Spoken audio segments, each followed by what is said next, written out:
सोचो आपकी बेटी या बहन एक बड़े सपने के साथ दूसरे देश पढ़ाई करने जाए, सब कुछ परफेक्ट लग रहा हो, फिर एक दिन एक कॉल आए और बोले कि वो अब कभी वापस नहीं आएगी। ऐसे ही कुछ हुआ प्रकृति लम्सल के साथ। ये सिर्फ एक स्टूडेंट की कहानी नहीं, ये एक वार्निंग है सिस्टम के फेलर्स की, एक सोसाइटी जो विक्टिम की आवाज सुन नहीं पाती।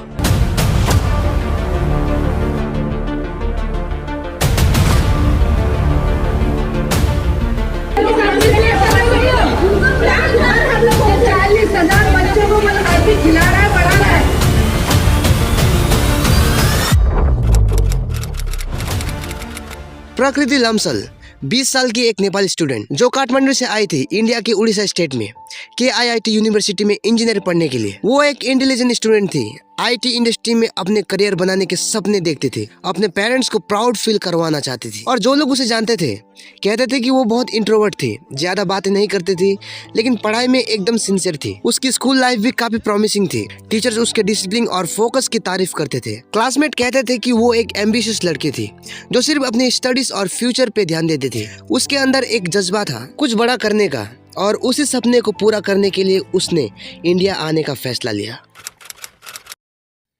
इंडिया और नेपाल के बीच एजुकेशन का स्ट्रॉन्ग कनेक्शन है। बहुत सारे नेपाली स्टूडेंट्स इंडिया में पढ़ाई करने आते हैं और KIIT उनमें से एक बड़ा यूनिवर्सिटी है। यहाँ 65 कंट्रीज के स्टूडेंट आते हैं, जिसमें से 40% सिर्फ नेपाल से होते हैं। अब प्रकृति भी उनमें से एक स्टूडेंट थी जो कि अपने फ्यूचर को सिक्योर करना चाहती थी। लेकिन किसी भी स्टूडेंट के लिए अपने घर से दूर एक नए देश में सेटल होना आसान नहीं होता। फैमिली से दूर रहना, नए कल्चर में एडजस्ट करना, नए लोगों के साथ सर्वाइव करना, ये सब एक चैलेंज होता है। पर प्रकृति इन सब स्ट्रगल के बावजूद भी अपने पढ़ाई में फोकस थी। जिन लोगों ने उसके साथ टाइम बिताया उनका कहना यह है कि प्रकृति एक सिंसियर और हार्ड वर्किंग स्टूडेंट थी। वो लेक्चर्स में रेगुलर अटेंड करती थी, एक अच्छे फ्यूचर के लिए डेडिकेट थी, लेकिन वो किसी से अपनी पर्सनल लाइफ के बारे में ज्यादा बात नहीं करते थे। इवन उसके बैचमेट भी नहीं जानते थे कि वो एक ऐसे स्ट्रगल से गुजर रही थी जो उसकी जिंदगी ले लेगा। एक फ्रेंड ने बताया कि प्रकृति के आंखों में हमेशा एक डिटर्मिनेशन दिखाई देती थी। वो किसी से अननेसेसरी बातें नहीं करती थी, सिर्फ अपने स्टडीज और करियर को आगे लेना चाहती थी। लेकिन एक अजीब बात ये थी, वो बहुत रिजर्व थी। शायद उसके अंदर कोई दुख छुपा था जो कि किसी को नहीं दिखा। 16 फरवरी 2025 प्रकृति ने अपनी माँ से शाम 2:51 में बात की थी। सब नॉर्मल था। हंसते हुए बोली कि वो कॉलेज फेस्ट में अटेंड करने जा रही है और नेटवर्क इशू के हो सकता है, इसीलिए थोड़ी देर बाद कॉल करूंगी। लेकिन उसके पेरेंट को जो अगला कॉल मिला वो उसके यूनिवर्सिटी से था, जिसमें कहा गया कि प्रकृति ने सुसाइड कर लिया और उन्हें तुरंत भुवनेश्वर आना पड़ेगा। सोचो, एक माँ जो अपनी बेटी का इंतजार कर रही थी, उसे 1 सेकंड में ये न्यूज मिलती है कि वो कभी वापस नहीं आएगी। ये एक पर्सनल लॉस नहीं है, ये एक सिस्टम का फेलर है जो स्टूडेंट को मेंटली सपोर्ट नहीं कर पा रहा। यस, प्रकृति का कॉजन सिद्धांत सिगदेल ने पुलिस कंप्लेन रजिस्टर करवाई। उनका कहना यह है कि प्रकृति एक लड़के की वजह से मेंटली डिस्टर्ब थी। वो लड़का उसको इमोशनली और मेंटली हैरेस कर रहा था, लेकिन प्रकृति ने ये बातें किसी से नहीं कही थी, ओपनली शेयर नहीं किया था।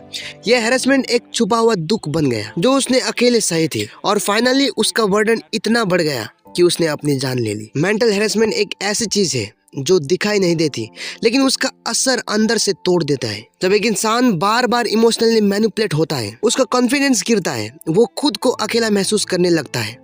और यही प्रकृति के साथ भी हुआ। शायद अगर वो किसी से अपनी बात शेयर करती तो आज शायद वो जिंदा होती। अब एग्जैक्टली क्या हुआ था जिसके कारण से प्रकृति ने अपनी जान ले ली? शाम 5:05 यूनिवर्सिटी से कॉल आता है, ये कहते हुए कि प्रकृति ने अपने हॉस्टल रूम में कर लिया है। ये न्यूज एकदम अनएक्सपेक्टेड था। इस न्यूज ने सबको हैरान कर दिया था। किसी को समझ नहीं आया कि आखिर ये सब कैसे हो गया, क्योंकि जो लोग उसे जानते थे उन्हें लगा था कि वो एक स्ट्रॉन्ग लड़की है, लेकिन हैरेसमेंट और मेंटल प्रेशर अंदर ही अंदर उसे तोड़ रहा था। इन लोगों की कॉल रिकॉर्डिंग सामने आया है, जिस कॉल रिकॉर्डिंग को सुन के आप अंदाजा लगा सकते हो कि प्रकृति कितना मेंटल प्रेशर में थी। उस बड़े घर के बेटे ने किस तरह से प्रकृति को मजबूर कर दिया सुसाइड करने में। और जो रिकॉर्डिंग है वो सुनने के लायक भी नहीं है, क्योंकि इसमें इतने सारे गालियां दी गई है, इतने सारे टॉक्सिक रिलेशन है, जिसके सुन के हमारा दिमाग फटने वाला है। एंड इस रिकॉर्डिंग को मैं ज्यादा नहीं चलाऊंगा, छोटा से चलाऊंगा। माफी मांग प्रकृति, मेरे मुंह मत लग। अजय कुछ माफ कर दो। क्या मैंने क्या स्टार्ट किया है यहाँ पे? कुछ नहीं, मैंने स्टार्ट किया।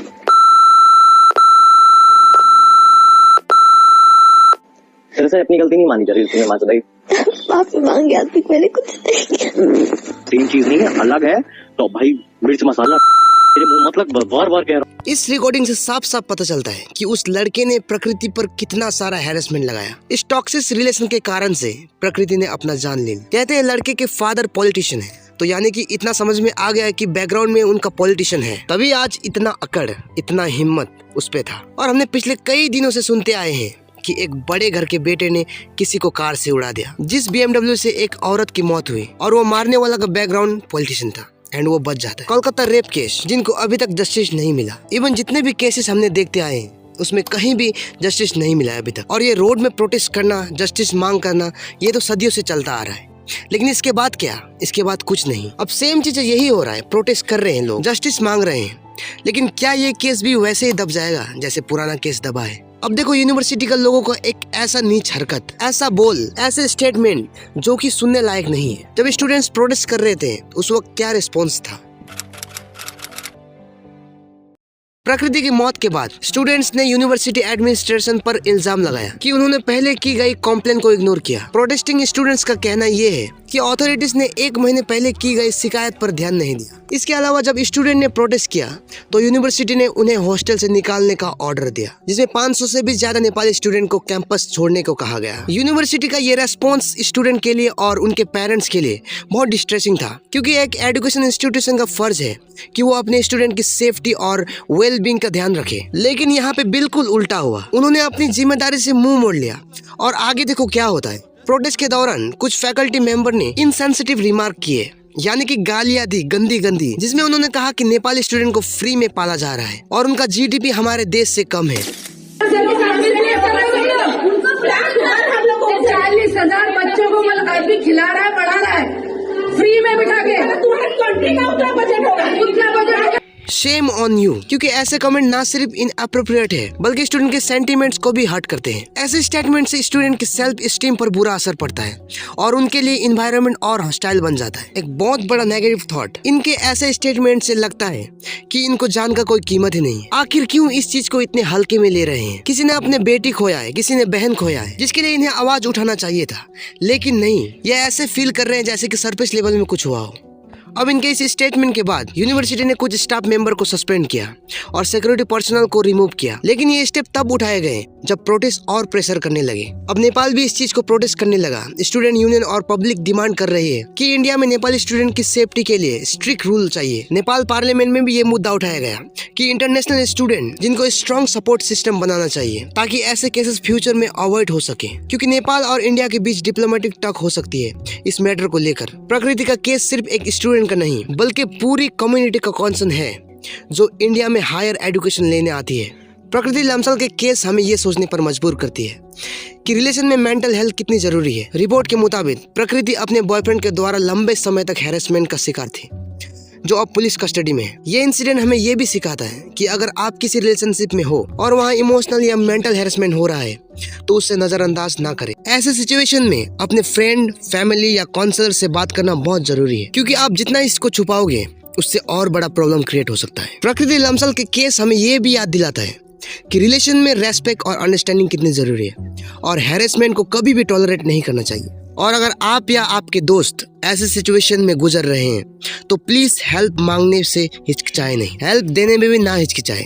आपकी जिंदगी कीमती है। अब आखिरी बात रखना चाहूंगा यूनिवर्सिटी के प्रशासन से कि जिस तरह से आप लोगों ने घटिया हरकत की है, इतनी सीरियस केस को भी लापरवाही करके लिपापोती करने की कोशिश की है, इसीलिए क्योंकि प्रकृति इंडिया से नहीं है या फिर इसीलिए वो एक नेपाली स्टूडेंट है? आखिर क्यों? और जिस तरह से देश के जीडीपी की बात किया आपने और कहा कि फ्री में खिलाते हैं, तो ये कहना चाहूंगा कि अपने जेब से तो नहीं खिलाया, ये उन्हीं का फीस है जिनमें से वो खाना खाते हैं। एंड ये जानना भी जरूरी है कि उसी फीस के कारण से आपको भी सैलरी मिलती है। बस अब यही कहना चाहूंगा, प्रकृति को जल्द से जल्द इंसाफ मिले, प्रशासन जल्द से जल्द कार्रवाई करे। इस जस्टिस के मांग में हम सब आप लोगों के साथ हैं। जस्टिस फॉर प्रकृति लम्सल। धन्यवाद।